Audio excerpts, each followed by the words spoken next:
Hey guys, it's Bobby Legs, and welcome to another episode of Bobby Legs Loves Watches, and welcome to an unboxing and unwrapping, or whatever you want to call it, video today. Now, this is sent in by my friend over at Beans and Bezel YouTube channel, and I'll put a link to his channel in the description below. He does a lot of reviews. He does German watches. He does Microbrands, but he does a lot of German watches. And so, I have used him as a resource, especially when I was shopping for my Gino Series 40 chronograph. Him and Axel over at WatchMax were my top two go-tos when I wanted to see some videos on Gino.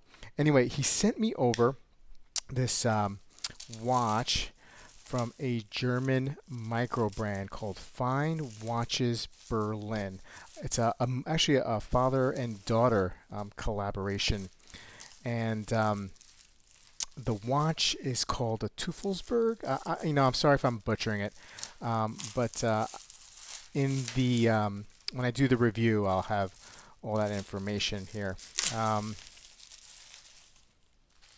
So yeah, so he just sent me the watch in this box. No other box and whatnot. Just a cost saving with shipping, especially nowadays. Shipping is so unpredictable. So I was fine. I was like, yeah, just send it to me and whatever. So let's try to open this here in this little packaging he's got. Bear with me. All right. Okay. So here is the watch. Now it's a very, very interesting look. Let's zoom in here so you can see Fine Watches Berlin at the 9 o'clock. And this is an automatic watch, and I believe it's powered by a Miyota movement here. Yeah, Teufelsberg number 4. That's the name. And okay, so we have these are these quick spring bar straps. So let's see if I could do this rather quickly. I always get these wrong every time. I always put these straps in the wrong way the first time, but I think I got it right here. Hopefully this doesn't take me too long.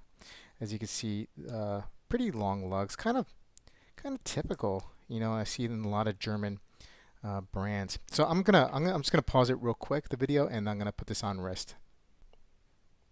All right, coming back with the wrist roll, and there you go. And it's a really cool looking watch, very, very German, I would say. Like if you put this up against a lineup of other watches and said which one is the German watch, I would guess this would be the German watch. Very dressy, kind of reminds me a little bit, not necessarily the marker layout, but kind of like something you would see out of Nomos, right? Something like yeah, something from their line. Very cool looking watch, and I look forward to doing this review. Anyway, guys, thanks for hanging in there, and I'll see you soon with the review.